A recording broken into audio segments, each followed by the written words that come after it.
Okay, right. I welcome you again. And there were a few people coming in after that, so welcome to our service this morning. Hope you all be blessed by what is said and done. And it's also a time of interaction today, so I hope you're prepared for that. I've got a little piece to say before we have our first couple of hymns or songs.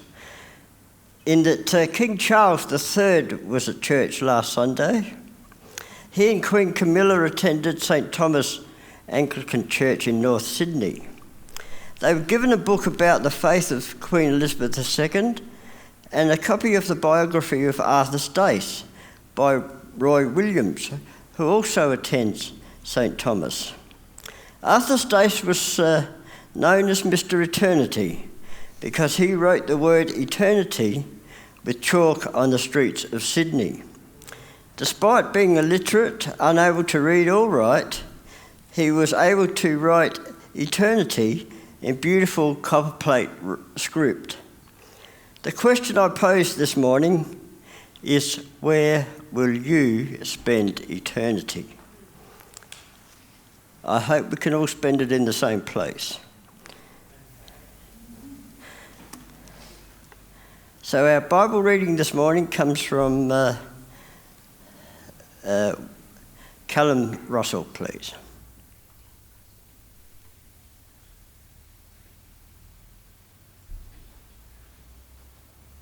Hello, I'm reading from Habakkuk 3, 16 to 19 from the ESV. I hear and my body trembles, my lips quiver at the sound. Rottenness enters into my bones. My legs tremble beneath me, yet I will quietly wait for the day of trouble to come upon people who invade us. Though the fig trees should not blossom, nor fruit be on the vines, the produce of the olive fail, and the fields yield no food. The flock be cut off from the fold, and there will be no herd in the stalls. Yet I will rejoice in the Lord. I will take joy in the God of my salvation. God the Lord is my strength. He makes my feet like the deer's. He makes me tread on my high places. To the choir master with stringed instruments.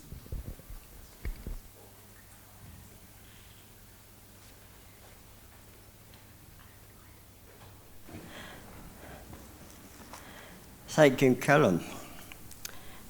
The first hymn that we're going to sing today is Great is Thy Faithfulness. And I've said it before that this is one of Mum's favourite songs. Widowed after only less than 19 years of marriage, Mum lived by the recurring phrase in the chorus, all I have needed, thy hand hath provided. This is only possible because God is great is our God's faithfulness unto us. The hymn started out as a poem written by Thomas Chisholm in 1923. It became a hymn when he shared it with William Runyon, the Moody Bible Institute musician who composed the tune. From 1945, George Beverly Shea began singing it at Billy Graham crusades, which popularised it. Thomas Chisholm said of his poem, my income has not been large at any time due to impaired health in the earlier years, which has followed me on until now. Although I must not fail to record here the unfailing faithfulness of a covenant-keeping God, and that he had given me many wonderful displays of his providing care, for which I am filled with astonishing gratefulness. Thomas Chisholm only had the King James Bible, which is why the hymn uses Shakespearean language. The title comes from a passage in Lamentations, which I like to read from the New King James Version. It's only 2 verses. It's Lamentations 3, verses 22 and 23. Through the Lord's mercies we are not consumed, because his compassions fail not. They are new every morning. Great is your faithfulness. Can we stand to sing, Great is thy faithfulness? Remain standing to sing another song, For All You've Done. Sorry about that. Great is thy faithfulness.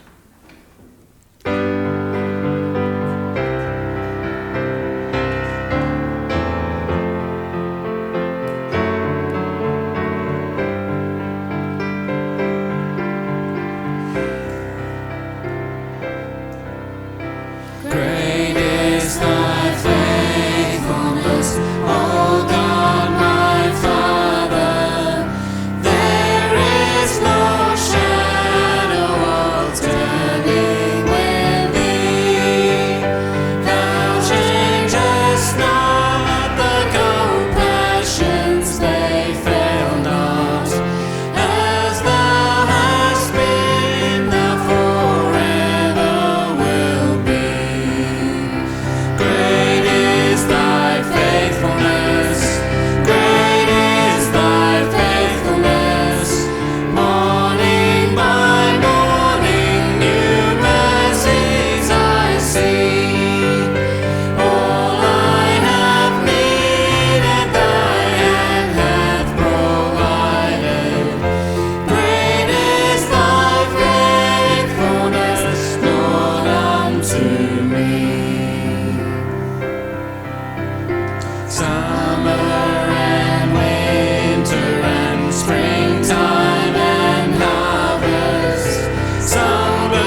and you lived, and you died, and you rose again on high, and you opened the way for the world to live again.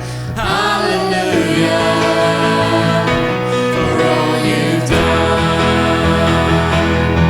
And you lived, and you died, and you rose again on high, and you opened the way for the world to live again.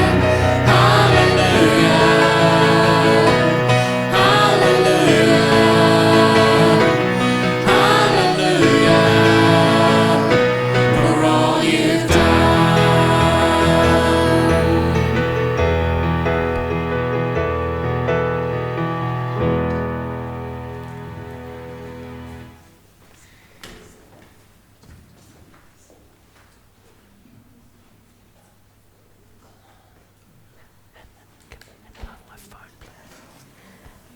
So James has got some announcements and he's going to lead us in prayer, and then there's a song, Only a Holy God, and then there's communion. Thank you. Thanks, Ian. Whoa. We didn't test that, Mike. Thanks, Ian, for leading this morning and taking care of those things. Thank you for leading us in the worship that we have. Those songs are incredible, and when we talk about the things that we're talking about around what we're going to be doing this morning around the concept of God, some of these songs take on a different, different things stand out and they punch out. Great is thy faithfulness, O God. Who? My Father. All of a sudden we start realizing how we actually emphasize and identify who we're talking about when we use those things. I often find that encouraging, and it's fantastic to be involved in the faith when we start seeing those sorts of things. Ian did give me just a couple of one particular thing from AMT that he just wanted brought mention to, that the October issue of the Serving Together magazine from AMT is out. It does include in it a bit of a tribute for someone that used to come to our church a number of years ago and who passed away recently, Doreen McMillan. She's mentioned in it. And there's also an article by Murray Littlemore, who was involved here many, many years ago as well. So if you want to get a copy of that and have a look at the content that's in there, you can grab those at the back of the church, I believe. Or they're from the library. No, I've got to get some. But Ian's got to get. Yeah, I've got photocopies. He's got some photocopies of some of those articles and things like that there, so you can track that there. I want to say a big thank you from Jeff and myself for those who came out yesterday and watched us tackle Earth's gravity. And win. We're still here. So it was a fantastic day to be out there yesterday and to see those that came out and joined us there. That was a really fantastic day. So we want to say thank you for making that a special day for us. Sorry? Yeah, I was getting there. And I was going to say thank you for the cake as well, of which there are leftovers for morning tea. Thank you very much to Marcy and Hannah, who lied to me to make that happen. So for the past year, Hannah's been doing a Metamorphosis course at school, and Marcy's been her mentor the whole time. And I think it was Thursday or Friday night, it might have been Friday, Hannah goes, I'm coming home from work, then I'm going around to Marcy's to sort around some things for Metamorphosis. No, she was decorating that cake. So she's saying she didn't lie because she might have had a 5-minute conversation about Metamorphosis. But thank you very much for that. That was a fantastic piece of artwork. I know the cake's been cut up now, but if you want to see the artwork of that, there's pictures floating around everywhere. So you can see Belle, I'm sure Shona and Marcy have some pictures of it as well. So, and the chances are there'll be pictures in the newsletter next week. Michelle's been collating pictures from all over the place and putting those things together. So if you have a look at the newsletter on the back, you'll find pictures from last week's Operation Christmas Child box celebration. So grab a look at that so that you can see the pictures and have a reminder of what we got up to last week. In regards to some prayer matters, we do need to be praying for Peter and Margaret. Margaret's had a really rough week this week. She wanted to be there yesterday, but she couldn't make it, and so she couldn't make it today as well. I think her lungs are playing up again. So she's really struggling, and that, along with, to some degree, Peter's own health issues, where he's a bit up and down. We need to be praying for them quite a bit. So be praying for that. I want to say we want to praise the Lord as well, and the Mitten family and us have both confronted car deaths in the past week and a half, 2 weeks. The Mittens nearly, I think, have you lost both cars? You have lost both cars. So the Lord, we just sang, "Great is thy faithfulness. All I've needed, your hand has provided." And Belle and I have experienced the same thing with our car dying a couple of weeks ago as well. And so just the way that God brings things together, you take a step back and you go, "Lord, you've just been preparing everything." So praise Him for the way that He takes care of us. So I just want to pray for those things. Is there anything else that I need to bring up this morning? How's Joy this morning? I know she's been struggling for a little while with her health. She's just did not get ready quite in time. Yeah. Well, She's getting better. yeah. Noticed her energy was picking up a little bit, but it's lingering. And Celia, how are you tracking with yours? You're here, which is great. And so that's really good to see. Kelvin, great to see you here this morning as well. Valda's away on the craft camp and enjoying a weekend of fellowship with the ladies. So fantastic to see you here with us this morning. If there's, Ross, we need to keep holding him up in prayer. He's been seeing specialists around his left eye, and that's all playing up with his inner ear problem, and so most mornings are a real struggle for him. And so he was planning to do communion this morning for us, but he just couldn't get himself up this morning as the dizziness kicked in and played up. So praying that the specialists find the problem and are able to start helping him there with that as well. If there's nothing else... Oh, we don't have to worry about that. No, Harry and Shona you're not going? No, Harry and Shona are going over to Sydney to see grandchildren get baptised. Meet a new fiancé. They're going to meet a potential new family member. So one of the granddaughters has gotten engaged, and so they're going to go and meet the new fiancé. So safe travels for the next couple of weeks. Enjoy that time, enjoy the respite, and enjoy seeing the family over there. And we'll pray for safe travels on that. Let's just pray as we come towards our God, and then I'll hand back over. We'll just go straight into the song, I reckon. Let's pray. Our Father and our God, we thank you for who you are and the way that you care for us. Thank you that we can sing the songs that we've sung this morning, knowing that you truly are a God who's worthy of our praise. We've sung truth this morning. Great is your faithfulness. The scriptures that are in there that remind us of your greatness, Lord, and as we think about our brothers and sisters that are going through their various hardships and trials, Lord, we just ask that your Spirit would remind us of those truths that we've sung this morning, that you are faithful in all things. Our personal circumstances aren't the things that define your goodness and your faithfulness. Lord, we have a security that in this world cannot take from us. We are yours. Nothing can pluck us from your hand. And we lean in on that moment by moment, day by day, as we seek to glorify you through both the good times and the hard. So we pray for Peter and Margaret and for Ross and for those that have ongoing health conditions, Lord, and concerns in their lives, Lord, that they would never forget the unfailing love and faithfulness of their God. For the rest of us here this morning that are here and able to worship and celebrate together, Lord, we just ask that you would continue to knit us together, that the heart of unity and love and devotion that we have to you would be the thing that draws us in love and devotion to each other. As we come around the table soon to remember your Son, and as we come around together to discuss what we've been shown in your word lately, we just ask that the whole point of it all would not be for a performance, but for a desire to seek to know you more and to draw closer to you so that our walk with you is more and more genuine day by day. Help us to be a light to this world as we come into this Christmas period, as we start preparing ourselves for this time of year where the world celebrates something that they don't believe in. Lord, may we be a beacon of what it is to believe in a God and to know the God who gave us life and who has brought us back through the death and resurrection of Christ.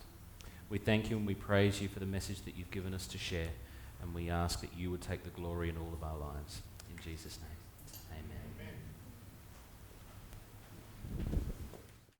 We're going to stand and sing Only a Holy God, and I think then Steve's coming up to lead us in the communion.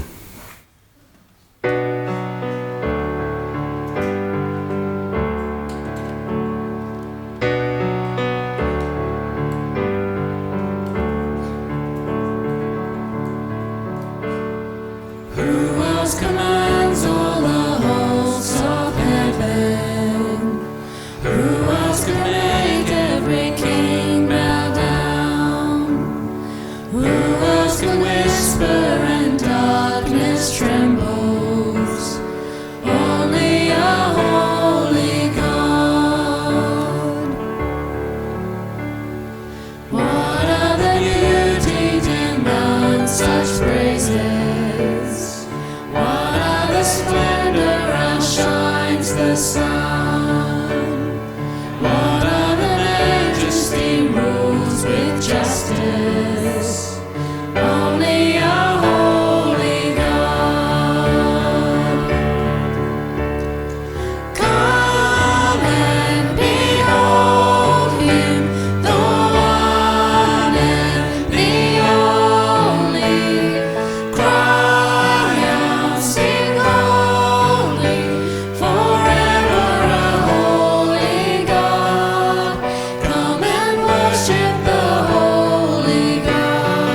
asks us to call him Father. Only our holy God, only our holy God. Come and behold him, the one and the only. Cry out, sing holy, forever our holy God. Come and worship the holy God. Come and behold him, the one and the only. Cry out, sing holy, forever our holy God. Come and worship the holy God.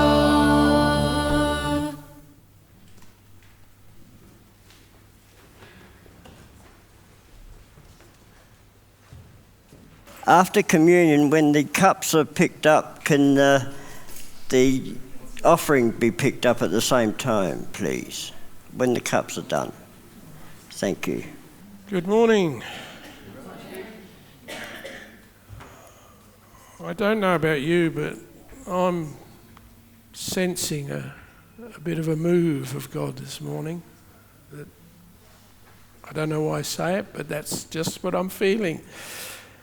And I don't know why. Well, I've had so many thoughts going through my mind over the last couple of weeks, and all concerning this table. It started off looking at the victory and how we always sort of condense our thoughts around the suffering of Christ rather than grabbing hold of the victory and all that that means and everything that comes with that victory. It's then taken me on to look at, these are all things that come to me about 3 o'clock in the morning, by the way. It's gone through the gifts of the Spirit. What do we deny of the gifts of the Spirit? And if we're denying the gifts of the Spirit, if we're doubting one part of God's move, how can we really respond to this?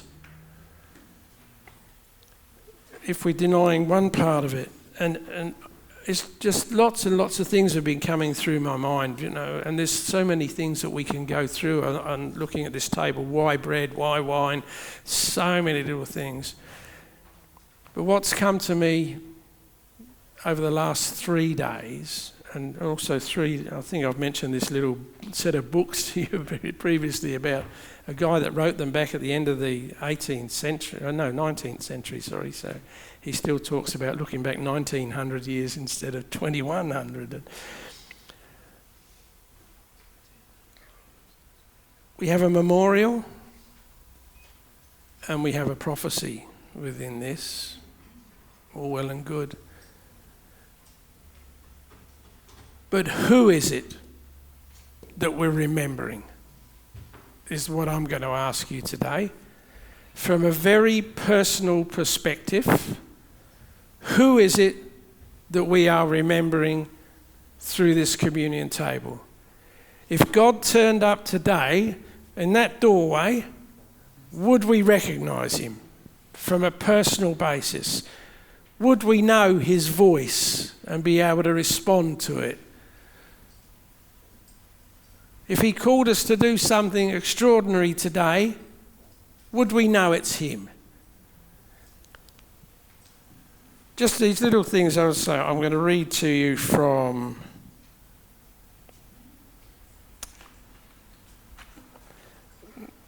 the guy is called J.R. Miller, Doctor of Divinity, way back. And I just want to read these because these things really struck home to me the last couple of days, if you don't mind, rather than reinvent the wheel. And I'm only going to read you part of it. It's called The Unknown Christ is one. It says, have I been with you so long time with you, and yet thou hast known me not.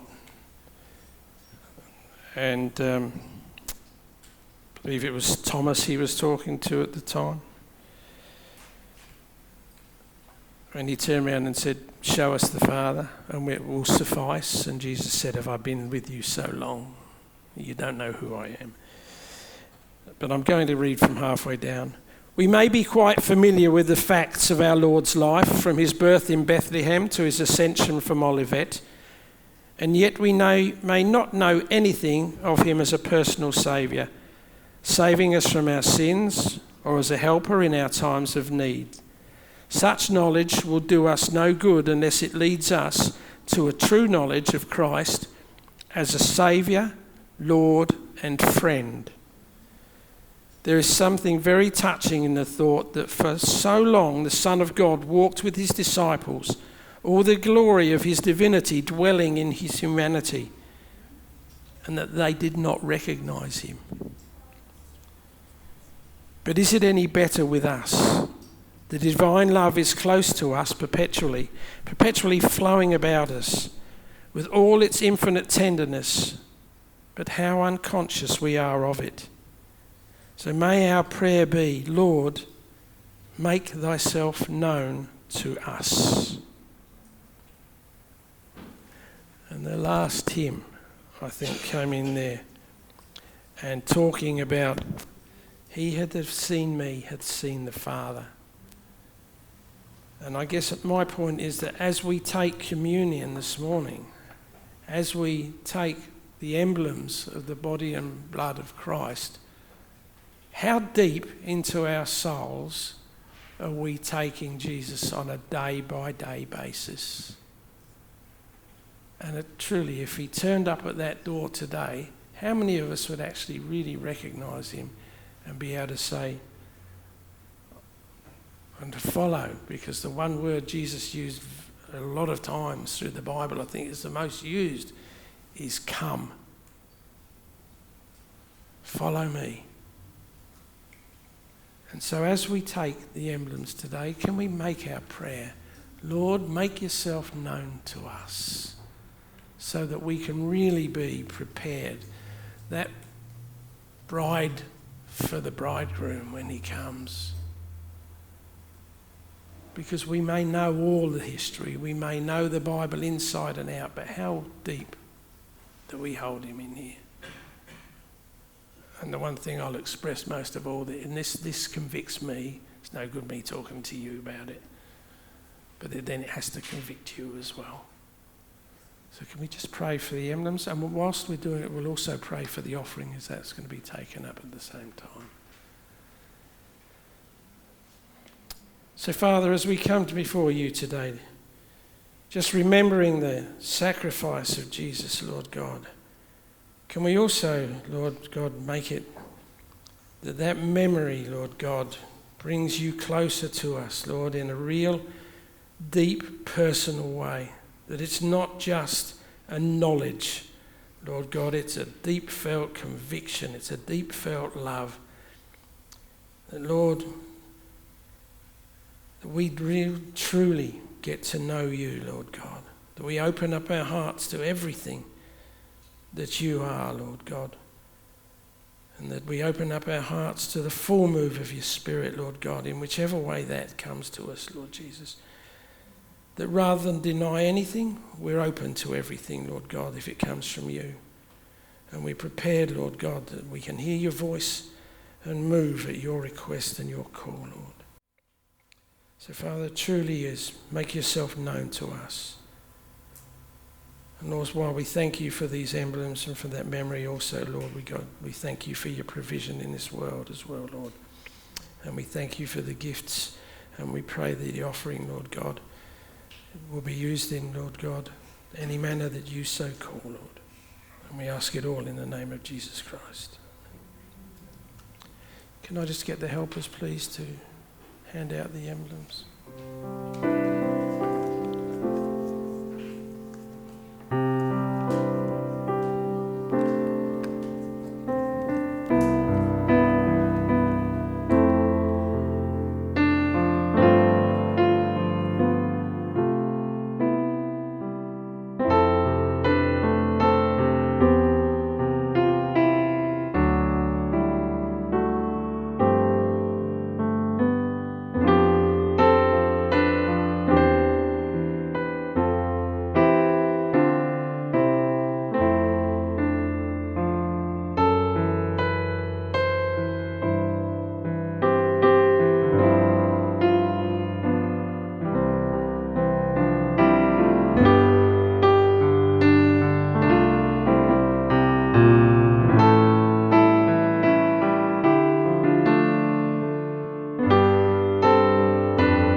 That's not for me to lie down on, by the way, with 3 chairs. It's for someone else.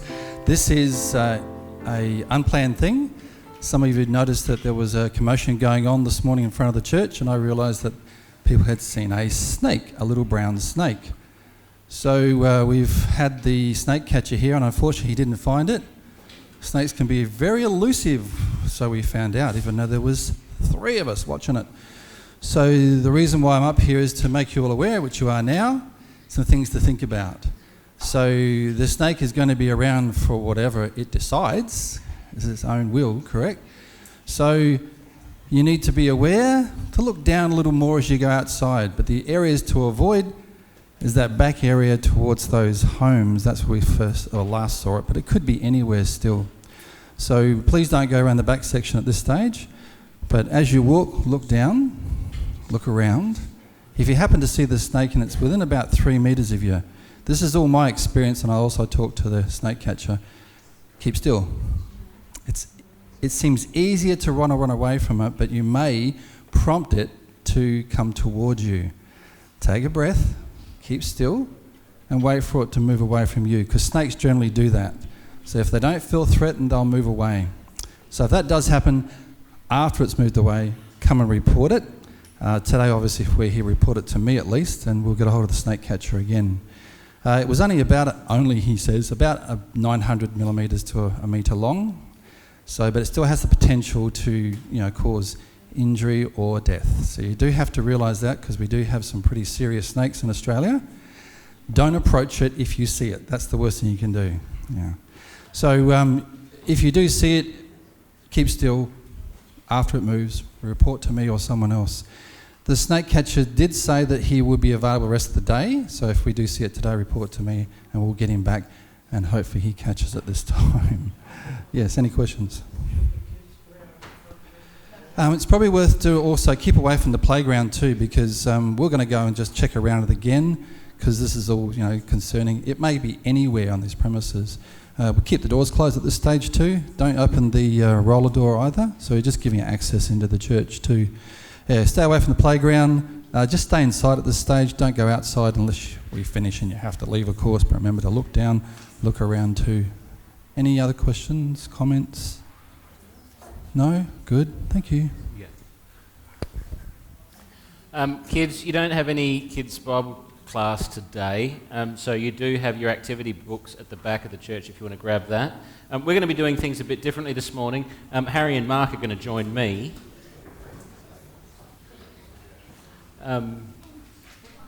Because we're going to be doing, this is a bit of an experiment, so this already feels awkward, because I'm not used to sitting here down like this and doing this. The whole point of this morning is to be an open book to you all regarding what we talked about last week. So I've already been having discussions with people along the week, and it's been interesting to sort of see how people's thoughts have been triggered over what we looked at in the scriptures last week. So I'm just going to spend 2 or 3 minutes very, very quickly recapping what we did last week, if that's okay. And then I'm going to ask Harry and Mark to share some of the thoughts that they've had about it. And at any point, the whole point of this morning, the whole point about you seeing us 3 up here is that you're invited to be at the table with us, essentially. So at any point, if you feel that you want to ask something, add something, share a thought, we do have a couple of mics ready to go around the room. Joel's on that side. Who's having... There you go, grab that one. And if Doug's on that side, Joel's on that side. This is an opportunity for you to jump in with any thoughts or whatever that you have. So the whole concept was that I wanted to sort of do this conversation series around communicating Christianity, about some of the words that we default to and we sort of assume the meanings of them, and sometimes I think that there's a lost communication when we're sharing the gospel, sometimes even when we're talking with each other, because we're using words that we actually don't know are being interpreted differently than what we're using them. And so when that happens, communication breaks down and we don't get a message across that we're trying to get across. And so last week I talked about God. I wanted to start right at the foundation of everything that we believe. Let's talk about this word, God. And so I reminded us that there are 3 ways that God is called in the Bible. And to be honest, this is probably specifically starting with the Old Testament. I'm going to address the New Testament in the upcoming sermon in a minute because it sort of changes a little bit in the New Testament. But in the Old Testament, we get the word God, or Hebrew Elohim, which describes what he is, and that's been the focus of the discussion that we've been having around this. We have the Lord, where it's all capitals, which is his name, Yahweh in Hebrew. And then we have the word Lord, which is in lowercase, which is Adonai in Hebrew, which recognizes his rank, that he's the master, he's the Lord, he's the sovereign over all these things. And so as we were going around, we were talking about how the word God in the Old Testament has a very specific context. It's a very polytheistic context that this word is being used in. And so when you think about Israel's neighbors all believing in many gods, assuming many gods, and that the Old Testament is written in that environment that is saying that, no, Yahweh of Israel is the preeminent, most high, sovereign God. We have the whole thought process of the pagans is challenged inside that mindset, because every time the word God is used, because it's not his name, that word in everyone's mind is going to trigger the question, which one? Which one are we talking about? Which God are we talking about? And so this is the context and the concept that we talked about last week. Harry and Mark, how did you find some of that information? I know, Harry, you were out with the kids, but it's not like we haven't talked about it anyway. It's not a new idea to you in any way, shape or form. How do some of the thoughts that you've found in your minds come up from actually opening this discussion up like that?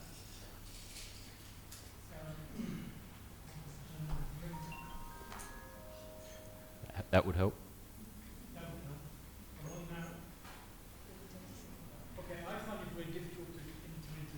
Are you on? Was the green light on? It is on, yep.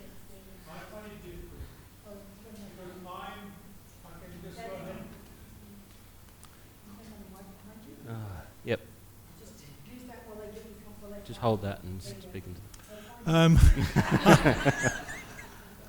I find it difficult just entering, as James asked me to do, enter this conversation.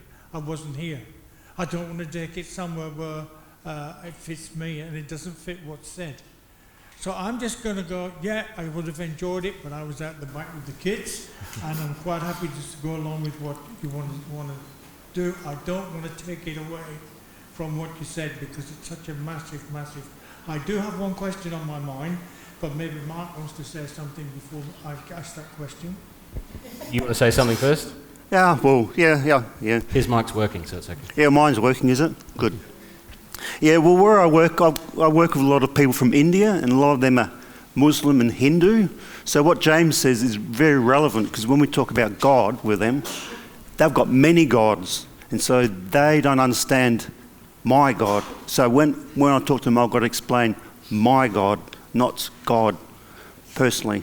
Because even for a Muslim, if you use the word God, yes, they'll believe in one, but they're going to assume their God, not yours. Yes. And so that communication. Yeah, so it gets me thinking, when I'm talking to them, I've got to specifically say, my God, my Heavenly Father, when I'm referring to him. Because a lot of the Hindus, they've got goodness knows how many gods. Yeah. And I could be referring to any one of them. So it's very important to actually specify we're actually talking about our Heavenly Father, my God, our God. This is a little bit off the cuff, but Harry, your ministry history working in tribal missions, this is the sort of stuff you would have encountered firsthand, because you would have been going and sending other missionaries into tribal situations that are already assuming a definition of the spiritual world. The one thing that we don't realise is that everybody in the world has an understanding of what they think their God is like. The Bible says, what's the psalm? It says, only the fool has said in his heart. Yeah. This is what it says in my Jewish Bible. Only the fool has said there are no gods at all. Yeah, we pointed that out last week. Oh, did you? Yeah, no, you've done. That's beautiful. We're on track. We're all in the one mind.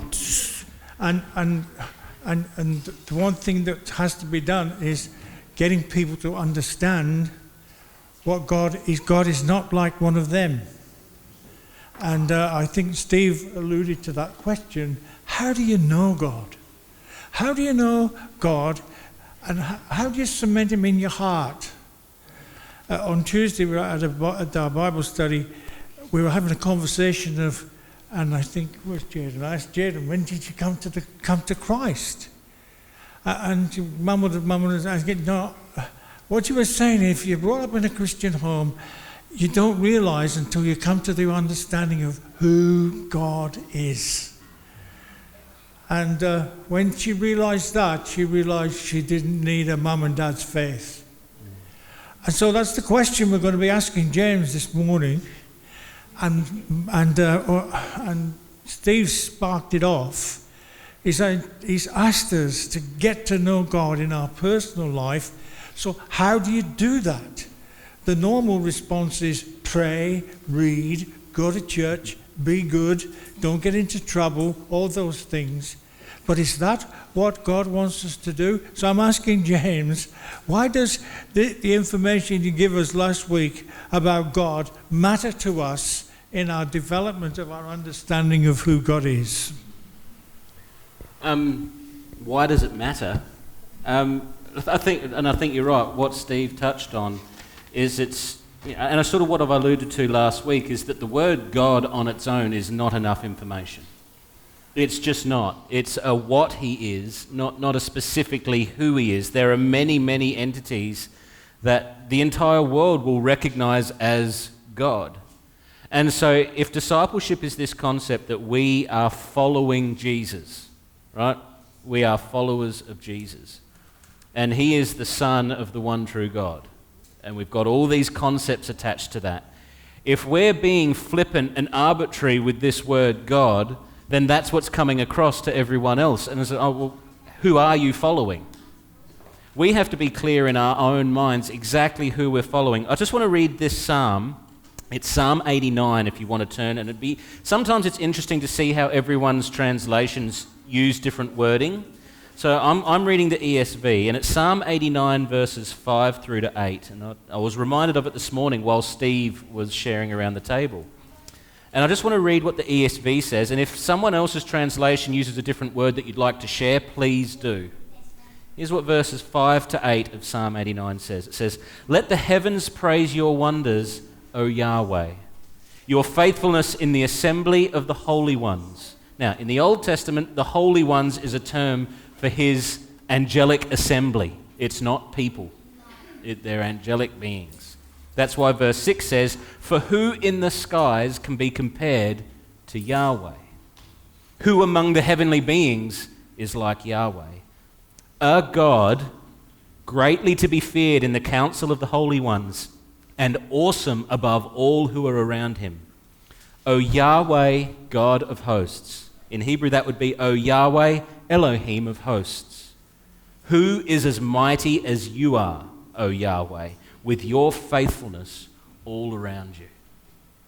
When you read that like this, the reason why this information matters is because it's the entire point of the Scriptures.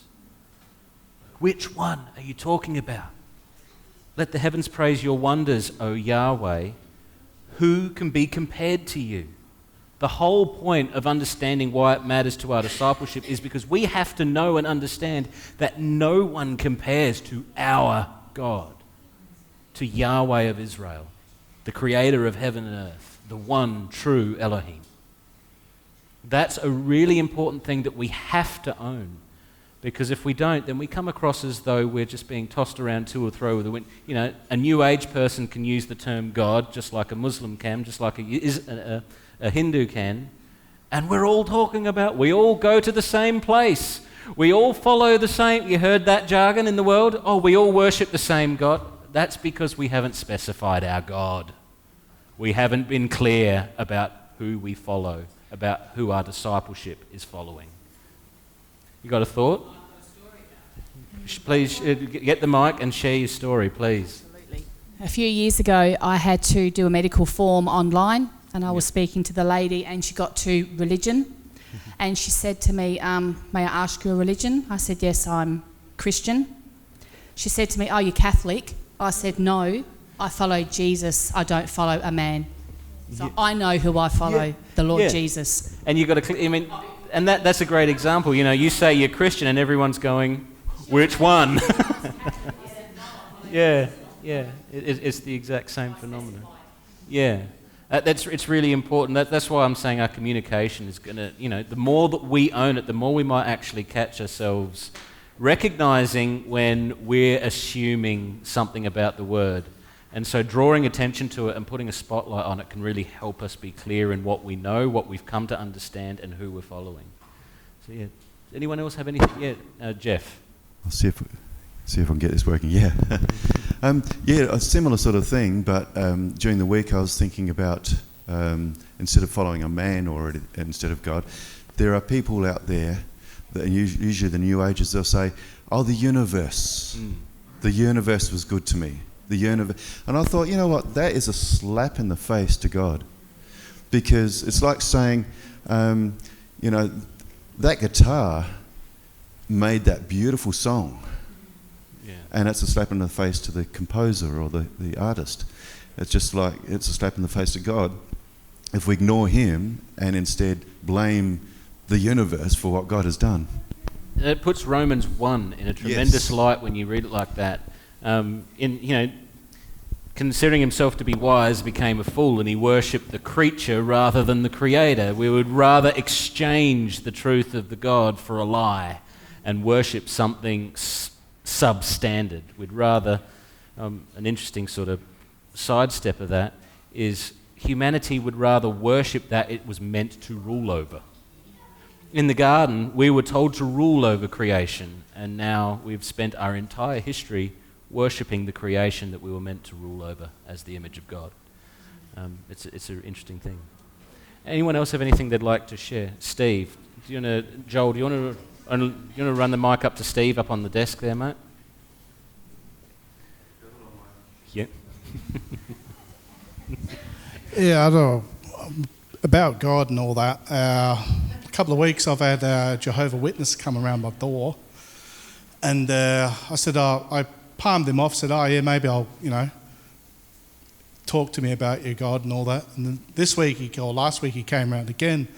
I'm thinking, oh geez, and I was tired, and I said, oh look, we'll just do it for another week. So I've been doing a deep dive into their religion, and yeah, it's the emphasis I wanted to share is they've got some strange beliefs, like they don't believe Jesus raised bodily from the dead, that you need to follow their system and all that. But I just wanted to say that God gave us his word, through his word that we can learn more about him, and that's the uniqueness of our God. So yeah, so if he comes back, I've got some ammo to fire at him, and who knows, I probably won't convince him, but yeah, that's all I wanted to share.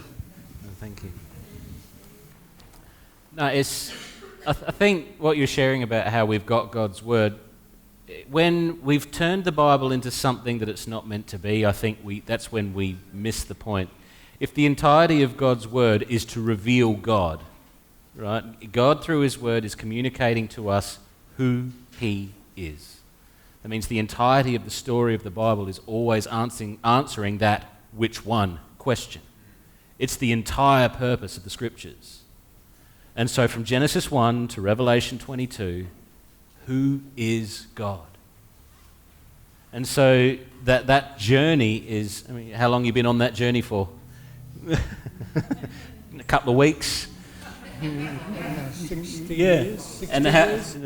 How close are you now to knowing him than what you were at the start? I don't really. Yeah, a lot closer than I was when I started off. But there's still a lot to learn.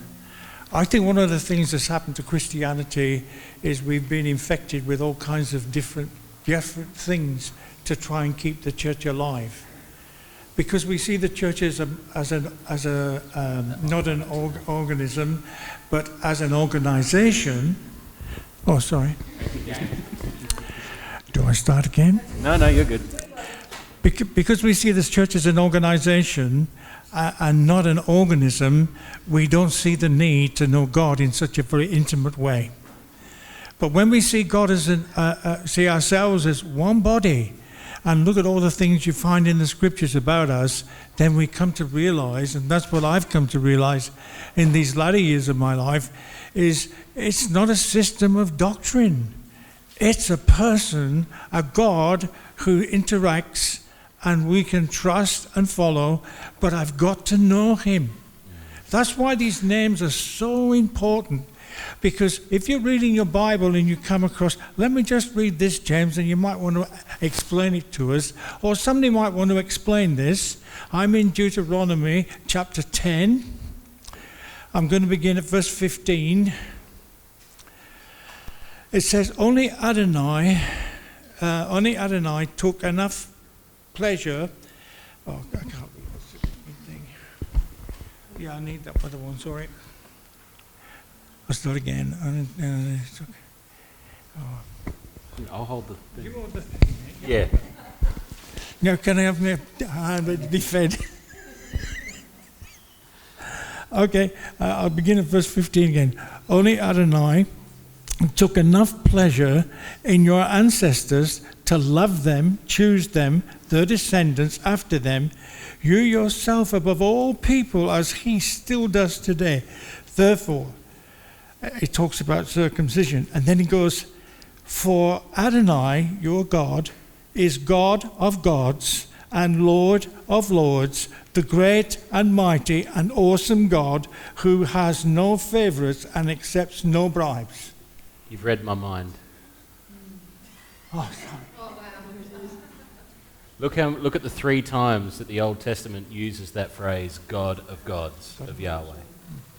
And it's when we understand that when the words are you put there, now mine, this is the complete Jewish Bible, and I've got Adonai are in caps.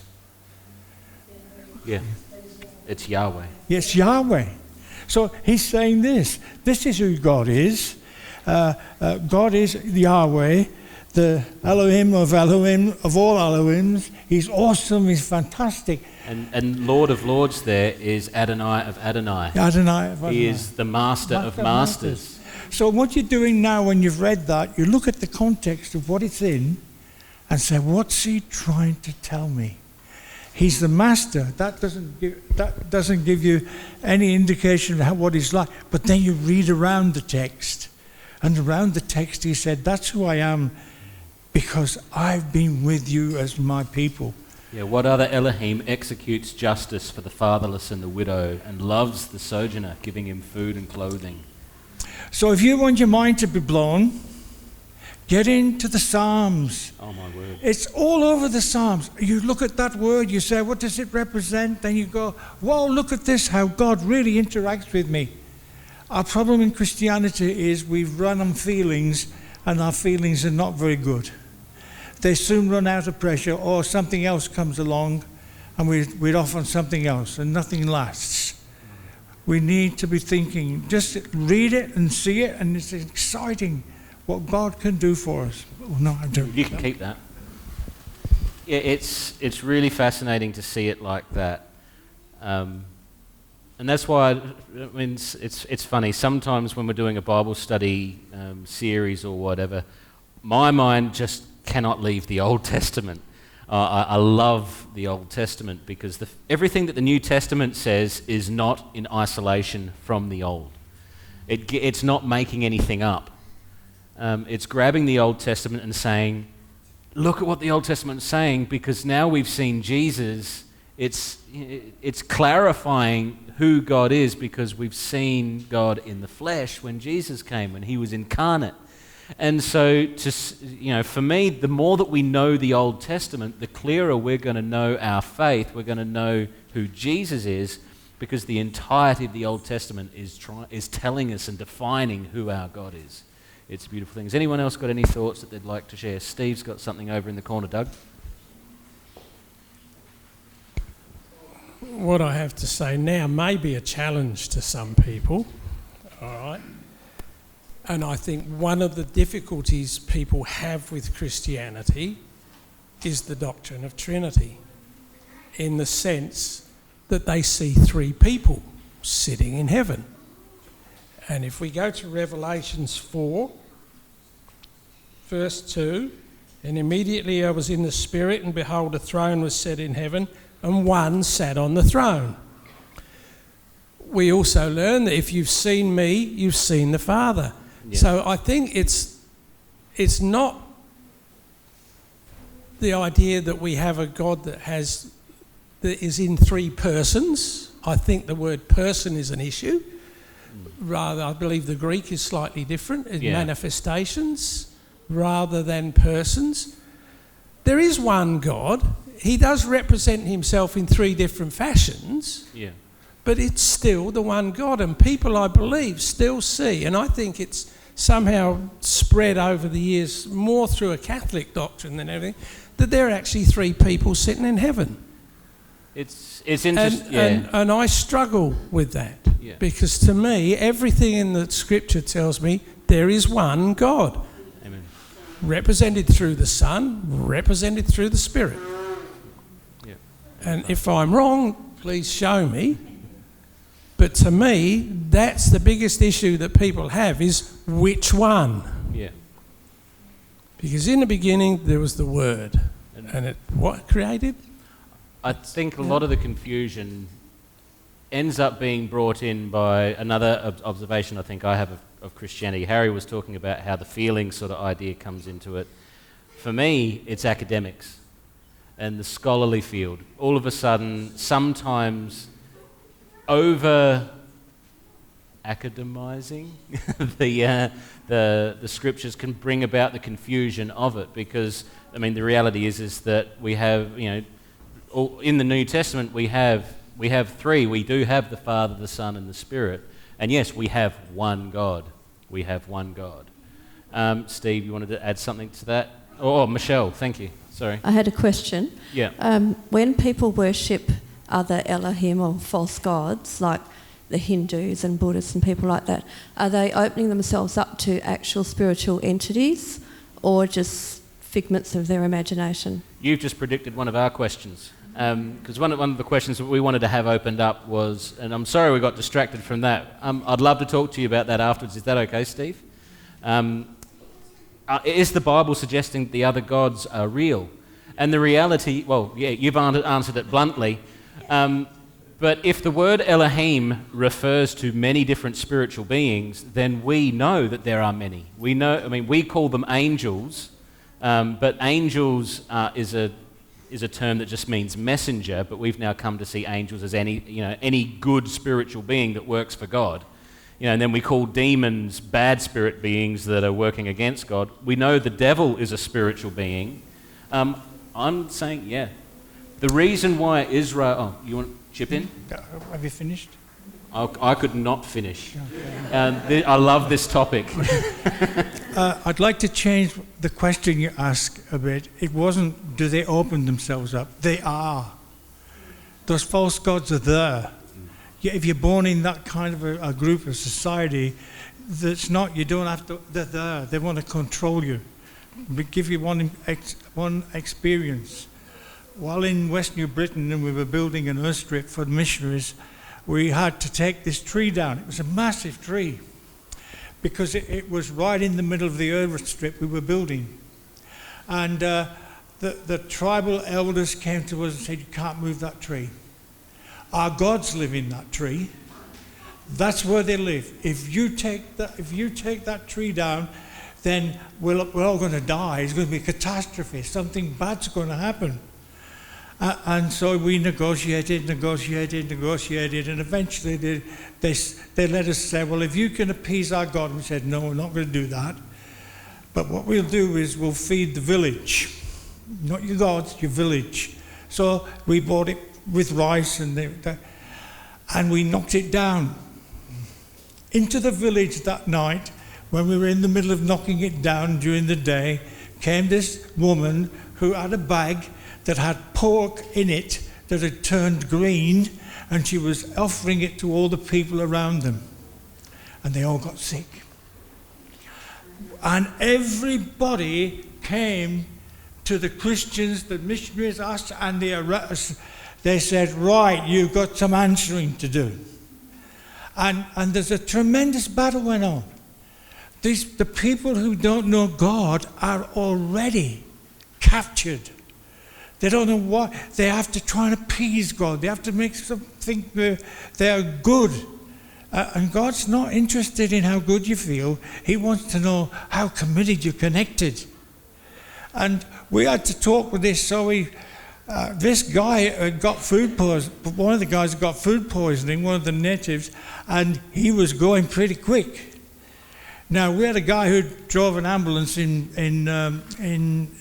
Queensland some time prior to when going up there, and he said, "Well, we'll have to make a drip of some kind."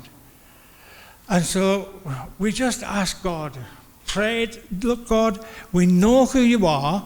You are Yahweh. You've got to help us. If you don't help us, we're not going home." These people are really mad. They're like ants that you've stood on the anthill.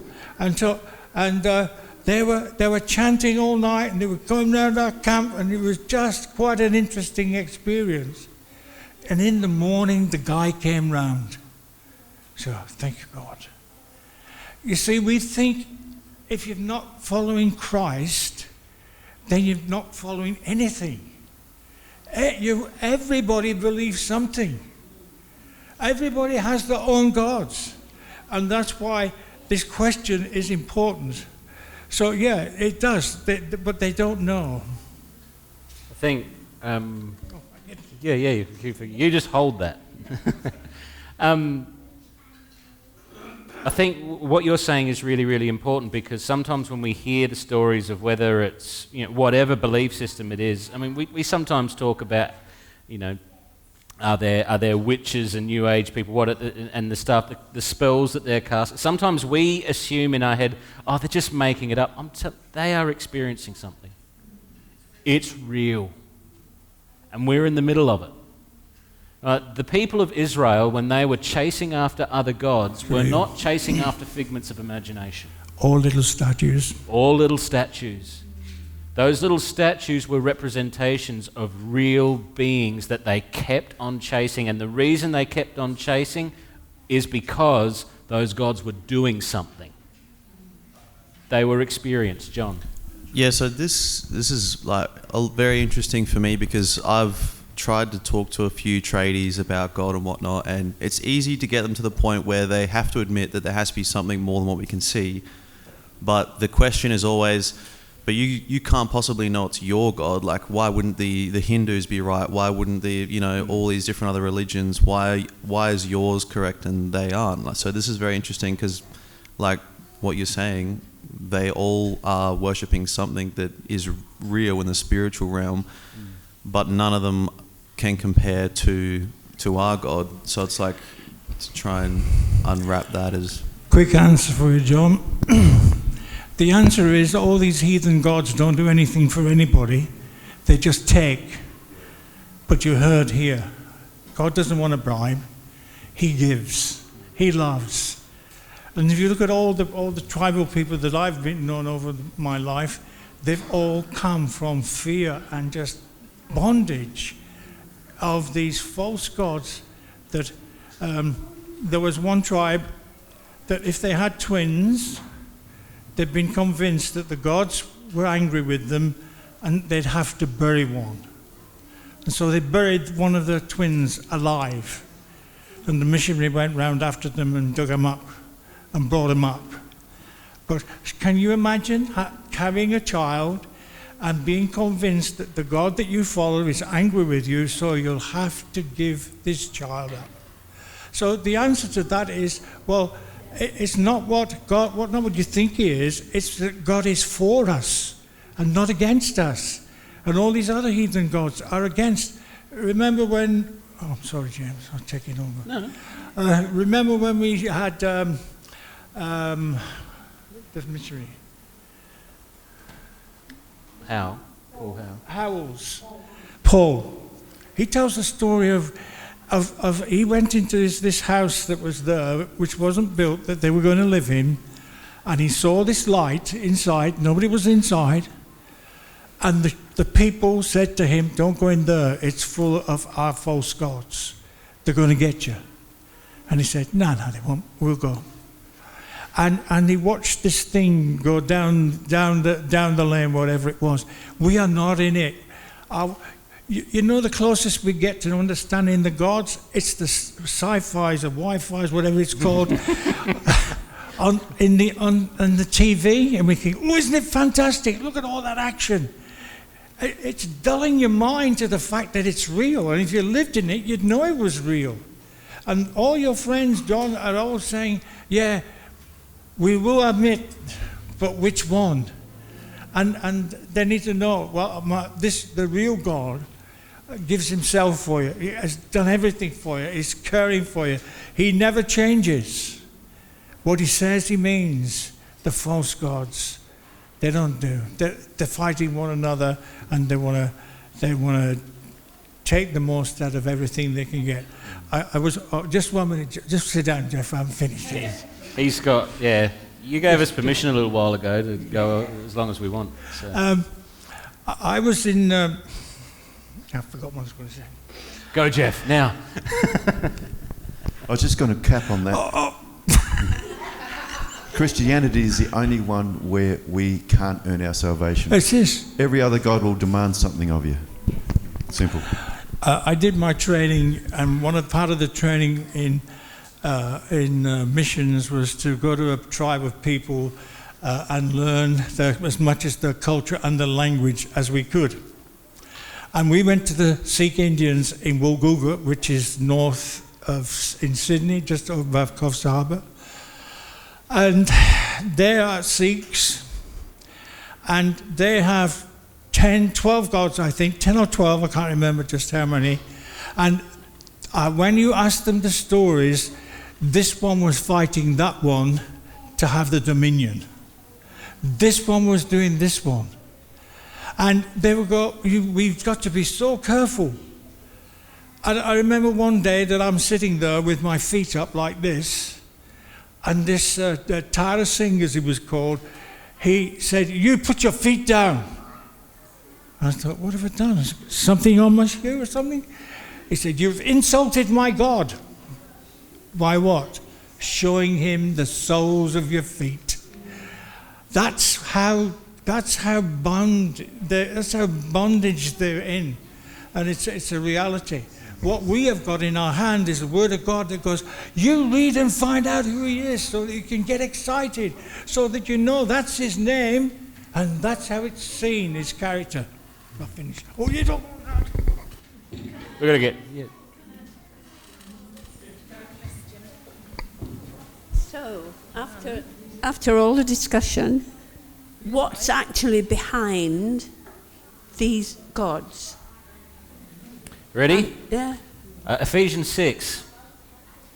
Finally be strong in the Lord and in the strength of his might. Put on the whole armour of God that you may be able to stand against the schemes of the devil. Yeah. For we do not wrestle against flesh and blood. Yeah.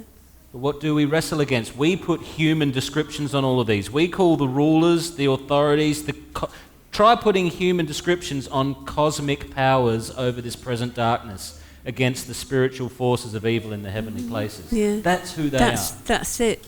The interesting thing is that says that they're in the heavenly places. They're there. I used to work at Coles. I was there nearly 30 years, and I used to work with a girl called Sarah. Nice girl, but a bit of a ditz. They all knew at work that I was a believer. That's not mean, she was. And she said to me one day, she says, Julie, I have a question for you. I said, go ahead. She said, how do we know that God wasn't a she? And I said, pardon? She said, how do you know God was not a she? And I said, well, Sarah, he's called our Father. And she went, oh, yeah, that makes sense. That was my answer. I simple. find funny about that question is, right, everything's about, you're allowed to be called what you identify as. And God has identified himself as him, but we question it. Like, he identified himself that way. No, we didn't assert that upon him. That was his call. Didn't Moses say that behind every idol there's a demon? Yeah. Yeah, in a roundabout way. I'm going to change that. Behind every idol there's a false god. Right, true. But the definition of false is interesting, because We assume that the idea of a false god is a god that doesn't exist. But really what the idea of a false god is a god that is assuming authority it does not have. A false god is saying, I'm in charge, when he's not. That's what we're dealing with. Yeah, well, quite often when I talk to people and talk about God, they put my God equal with their gods on the same playing level. And sometimes they'll say, yep, I'll accept your God and I'll put him on the mantelpiece with my gods. Mm. So they see my God is equal, but what we've got to do is express to them that our God is above every God. He's in control of everything. And that's where that term Most High comes in, because every time in the Old Testament the phrase Most High is used, the other gods are in the picture. And so there is a specification being given to Yahweh that says he is the Most High. He is the God of gods. Praise God, we know the real Amen. God. Amen. The real God is our God. I'd like to give a word to the younger folks. I love how we've grown up and things have moved. I remember when I was young, we had nothing like you have. The stuff you have today is fantastic, but I want to warn you. The stuff that you'll be watching that'll dull your conscience, that'll take away the truth of this, because it will be all about the unknown. And instead of seeing them as real, there's a danger that we could fall asleep in our faith. That we could go, oh, yeah, that's great, I watched it over here. What action.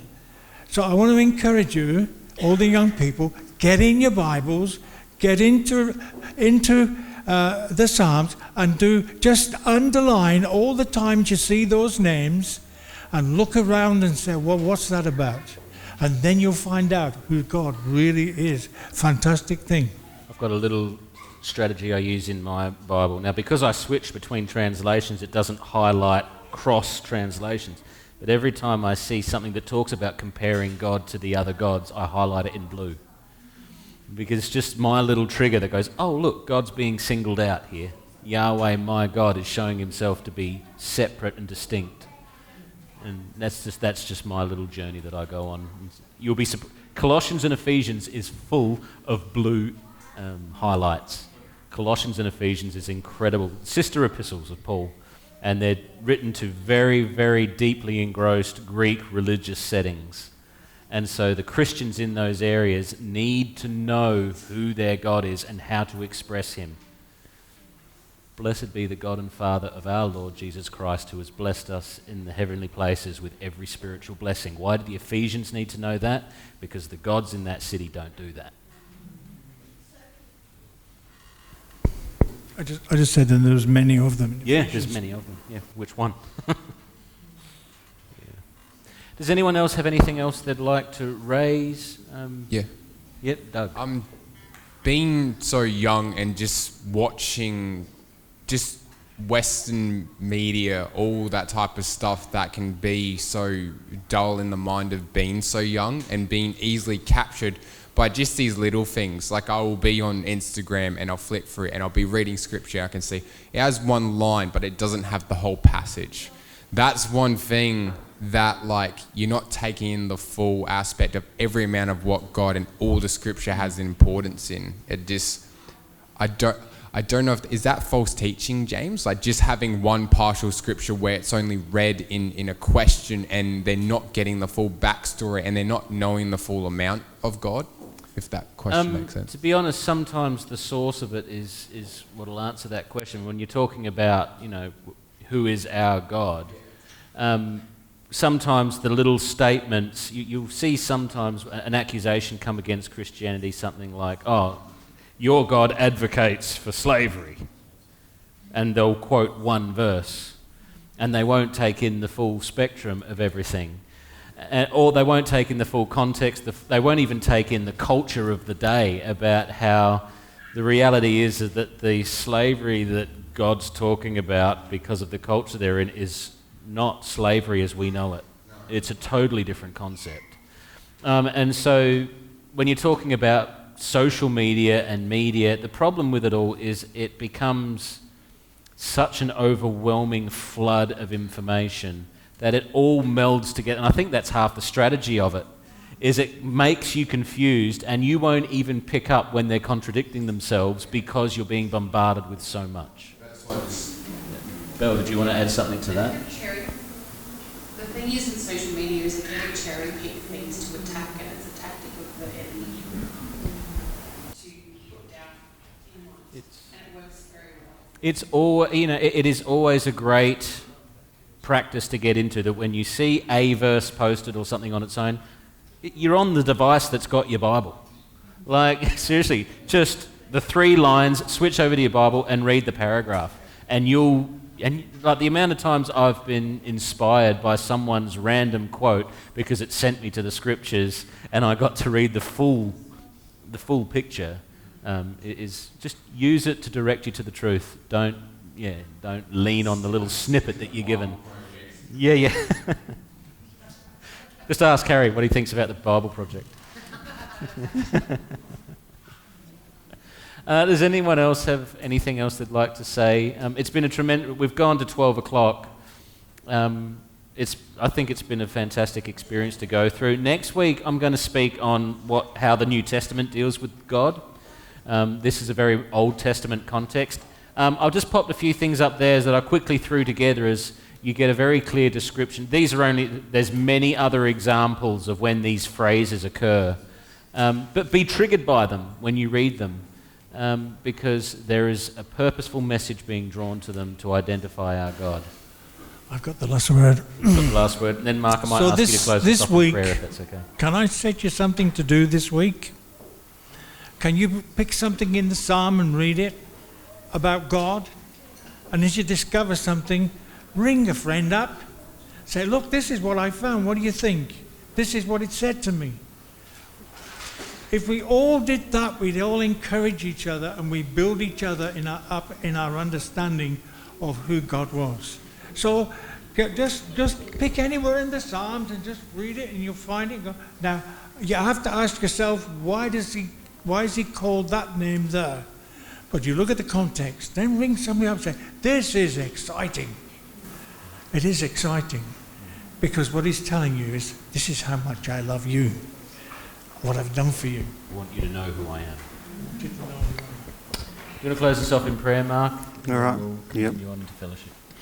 Dear Heavenly Father, we just thank you for today, and we just thank you for the conversations we've had today, Lord, and we just thank you that you do accept us for who we are. We can come to you as we are, not pretend to be something we're not. And we just thank you in your name. Amen. Amen. Thank you so much for being part of this today. I hope we get to do this more. This was a good experience. Oh, Michael wants to say something. Because turn it on. Yeah, I turned it off. Sorry. Because of the impromptu, thank you, thing that happened before. Could I have 5 volunteers who want to walk around with me doing a risk assessment? Don't worry, we're not going to jump on the snake.